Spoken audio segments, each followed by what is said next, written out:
Selamat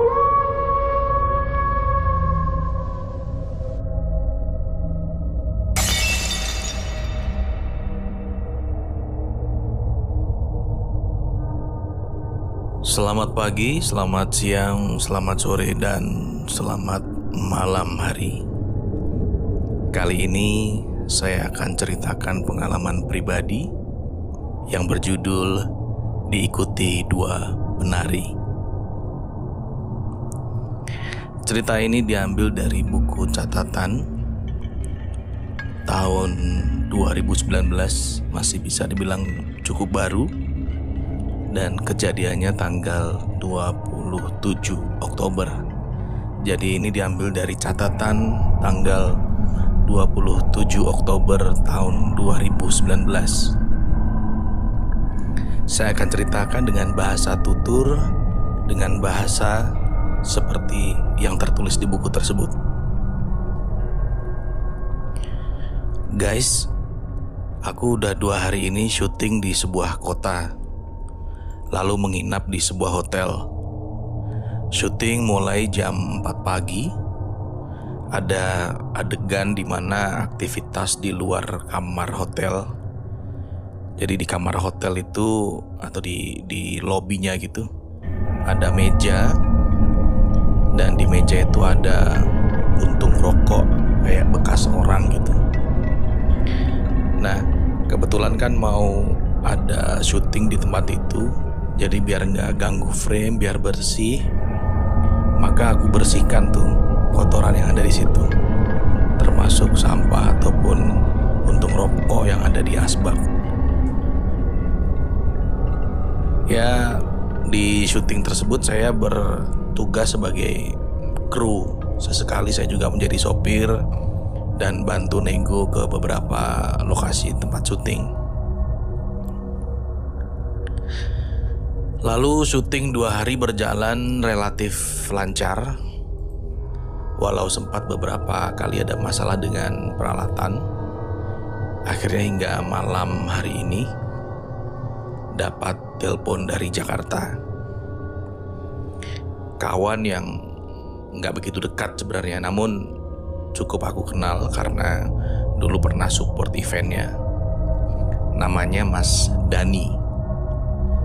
Doi telepon Mas Angga. Mas Angga ini kawan baiknya yang ikut syuting juga sebagai pilot drone sekaligus sebagai tim kreatif. Jadi Mas Dani, aku dan Angga nih saling kenal. Mas Angga di lokasi apa ya? Di lokasi tempat makan kita kayak habis syuting seharian, terus kita makan gitu. Mas Angga bilang, Mas Dani dari Jakarta telepon nih, mau bicara bro, gitu kan. Lalu HP-nya saya minta, lalu saya tempelkan di telinga, dan akhirnya kita bercakap-cakap by phone. Di dalam percakapan itu, intinya dia bertanya, dan ini pertanyaannya. Halo Mas Andi, gimana kabarnya? Baik Mas, lagi syuting ya? Ya. Ini aku tahu nih kamu sedang makan di warung kan? Oh iya Mas, bener. Nah, di belakang Mas itu ada pagar warna putih gak? Lalu aku tengok kan di belakang. Jadi kita di PKL gitu loh. Di belakang PKL itu aku lihat, oh iya ada pagar putih Mas. Nah di belakang pagar tuh ada sumur gak? Oh, gak tahu Mas ada sumur atau enggak. Yang jelas ini ada kayak rumah tua gitu dan ada pekarangan. Cuman aku gak tahu kalau ada sumur. Kan lumayan gelap lah ya. Setelah itu dia nanya lagi, Mas kemarin sempat kesandung gak di lokasi syuting? Terus aku ingat-ingat, aku kesandung gak ya? Aku masih bingung tuh, agak lupa-lupa ingat. Terus akhirnya aku ingat, oh iya Mas, iya kesandung. Jadi kesandung di tempat peribadatan agama tertentu gitu loh, di dekat keraton. Lalu Mas sempat masuk nggak ke sebuah lorong yang minim cahaya? Lorong yang minim cahaya. Ingat-ingat lagi. Oh iya Mas, kalau di hotel itu, karena hotelnya kita pakai hotel yang old school gitu loh, hotel-hotel model-model jadul gitu. Itu kan minim cahaya. Apa itu yang dimaksud ya? Akhirnya aku jawab, oh iya Mas, aku ngelewati lorong gitu yang minim cahaya. Kok jadi merinding ya? Lalu dia nanya lagi, Mas pernah gak malam-malam duduk sendirian di luar kamar? Malam-malam. Gue ingat lagi, kayaknya pernah deh. Waktu hari pertama nyampe di kota itu, jadi malamnya kayak gak bisa tidur gitu kan. Akhirnya duduk-duduk di kursi di luar kamar. Jadi kamarnya tuh ada kayak kursinya gitu, tempat kita merokok gitulah. Nah duduk di situ tuh jam 12 jam 1-an malam gitu. Terus dia nanya lagi, Mas pegang benda bulat nggak di kamar mandi? Kok detail banget ya? Aku ingat. Oh iya, jadi di kan hotelnya itu hotel yang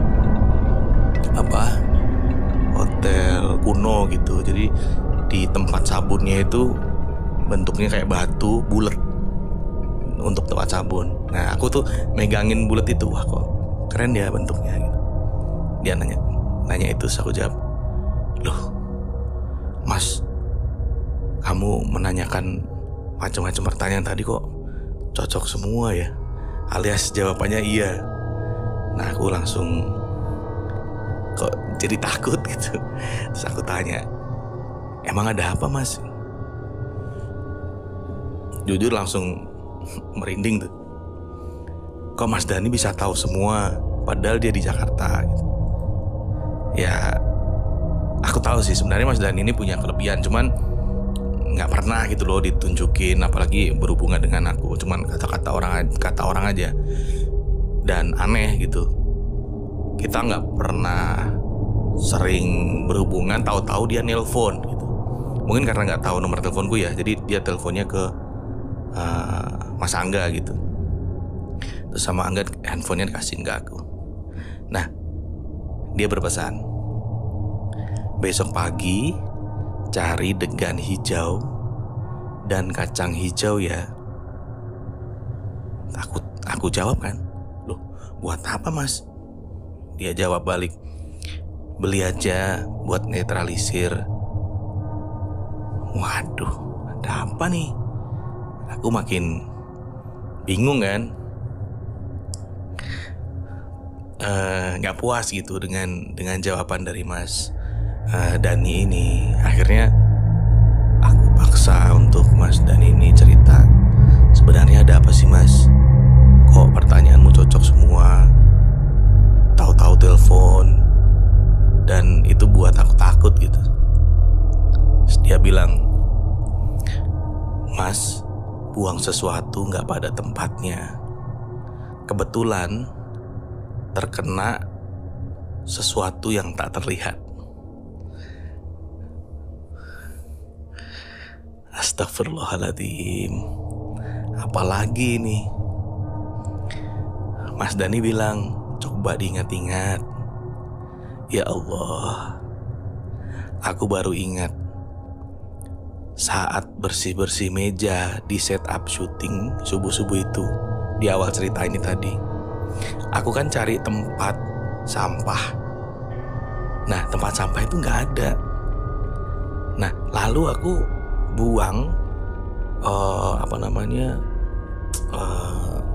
abu rokok sama puntung-puntung rokok itu ke pot bunga, yang dimana bunganya itu udah tinggal batangnya aja. Jadi cuman batang doang, gak ada daunnya, gak ada bunganya, cuman batang gitu. Ya aku pikir ya udahlah, gak ada tanamannya gitu ya. Jadi semacam kurang subur atau rimbun gitulah. Jadi bayangkan lu buang sampah tapi gak ada tempat sampah, adanya pot bunga. Pot bunganya gede ya, bukan pot bunga yang kecil. Pot bunga yang seukuran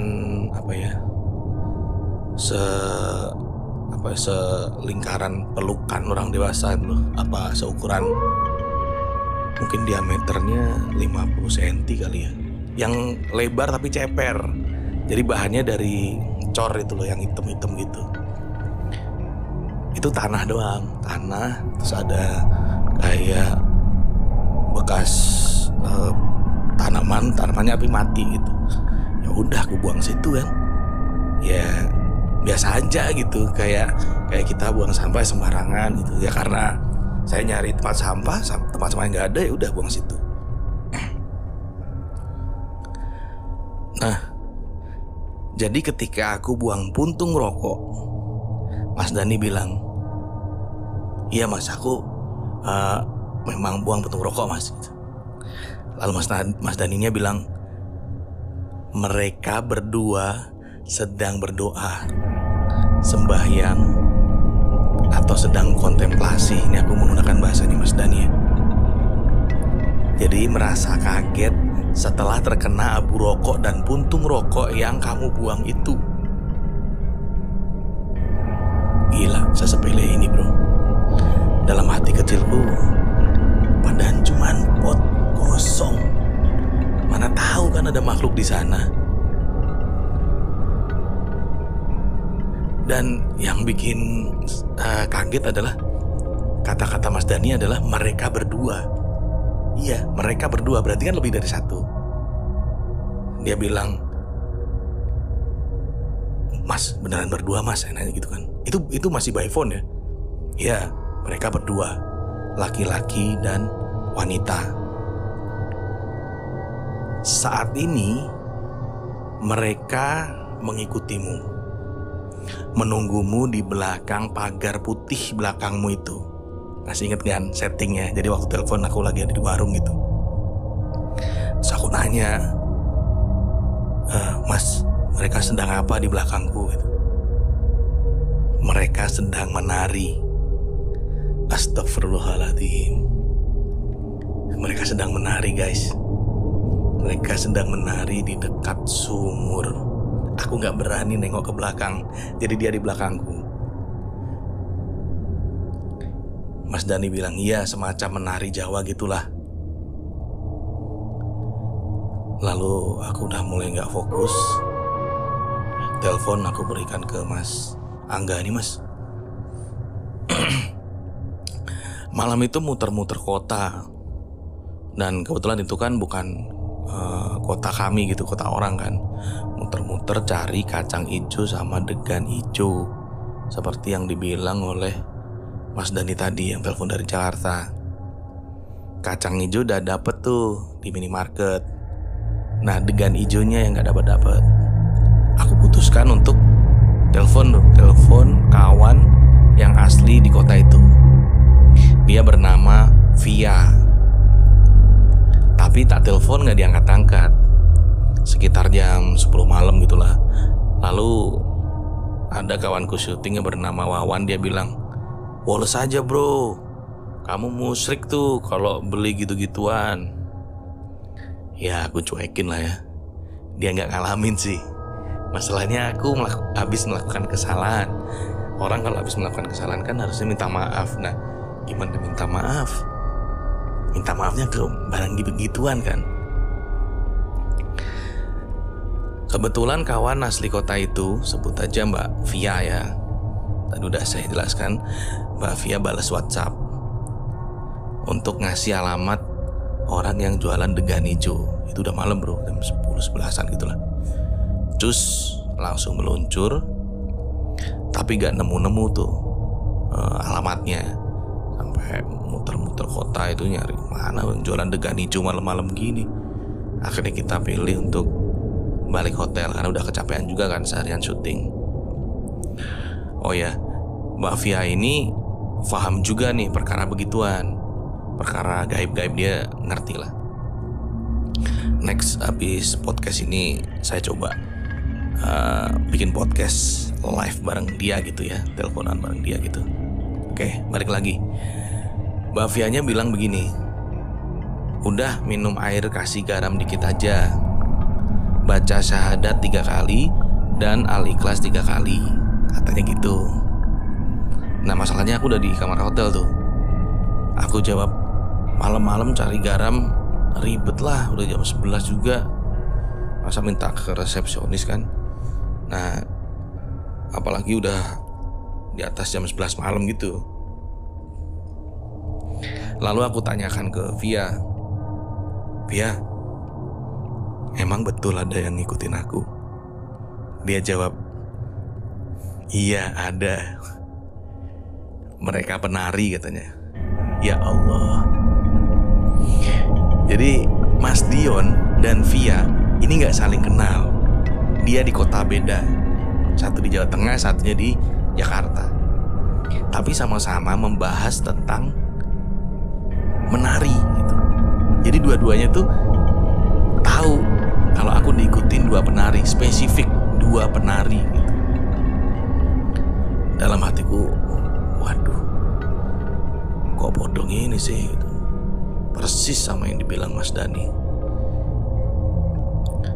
Lalu aku tanya ke Via dengan agak emosi gitu lah, kok kamu gak ngomong sih kalau aku diikutin terus aku bikin salah gitu?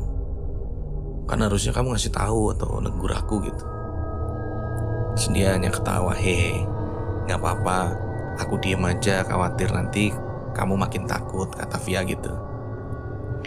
Terus Via bilang, malam ini kamu istirahat aja, besok jam 7 aku belikan syarat-syarat yang kamu butuhkan. Oke, malam hari itu akhirnya istirahat. Syuting hari pertama yang waktu subuh bikin masalah itu sampai tengah hari itu gak ada masalah.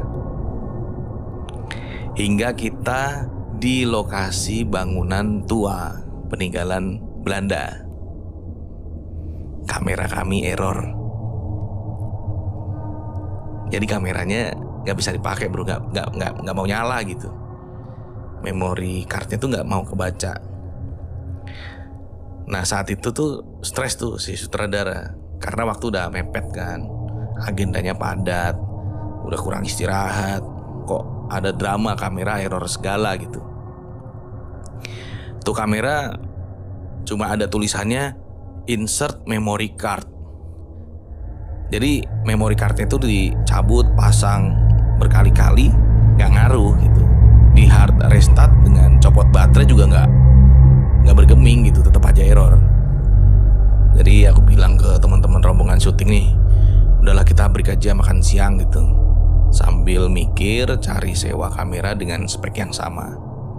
Hampir 10 kawan videografer kali ya, sewa kamera, servis kamera, nggak ada hasil. Fix tim akan balik ke Jakarta gitu dengan hasil yang kacrut karena peralatannya rusak. Karena 3 hari take video dan ini baru dapat setengah hari gitu. Masih ingat Mbak Via ya, tak lanjutin lagi nih. Jadi Mbak Via tuh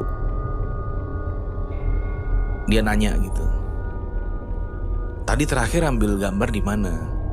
Aku jawab, di lokasi kuliner. Lalu pas di bangunan Belanda error. Mbak Vianya pegang kamera dong. Dia pegang tuh kameranya. Jadi tangan kirinya menyangga, terus tangan kanannya tuh dibuka telapak tangannya lurus diarahkan ke lensa. Jadi kayak nutup lensanya gitu. Dia pejamkan mata dan diam sejenak. Nggak ngerti juga apa yang dia lakukan, pokoknya begitulah. Lalu itu kamera diberikan ke kameramen. Mas coba cek, ngerti gak? Kameranya nyala bro. Ya Allah, alhamdulillah, seneng banget tuh. Jadi semua kru gak bahas apa-apa, gak banyak nanya kenapa bisa. Dalam hati kan kita selalu berprasangka baik, paling perkara teknis, misal overheat, seperti kondisi kalau mobil berhenti tanpa sebab lalu tunggu sejenak nyala lagi. Jadi inget cerita kisah keberapa ya, jadi inget kisah yang itu loh, yang ada orang yang orang, ada makhluk yang numpang itu. Oh, kisah nomor 2. Kalau kalian nyimak, paling inget ya, mati nyala sendiri ya gitulah. Oke, lanjut. Kamera beres, sudah nyala, kita ambil gambar ke lokasi selanjutnya. Tapi nggak ke bangunan Belanda tadi, males kalau ada masalah kan. Nah, kita cari cari alasan gitu ke kantor biar nggak usah ngambil ke bangunan Belanda gitulah, nanti masalah lagi gitu.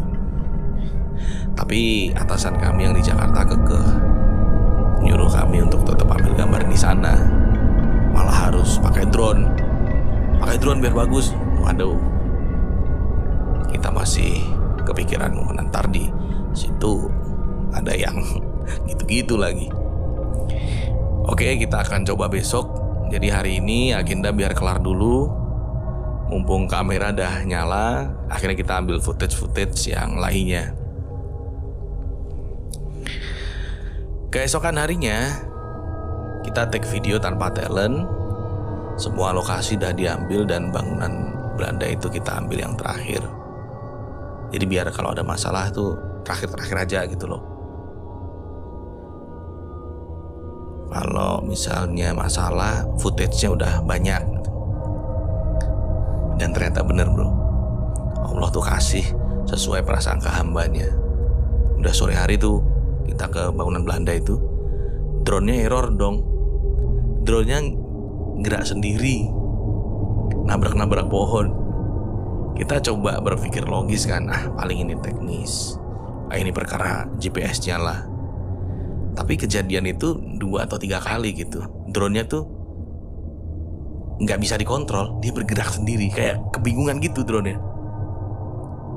Nabrak pohon, jatuh, nabrak.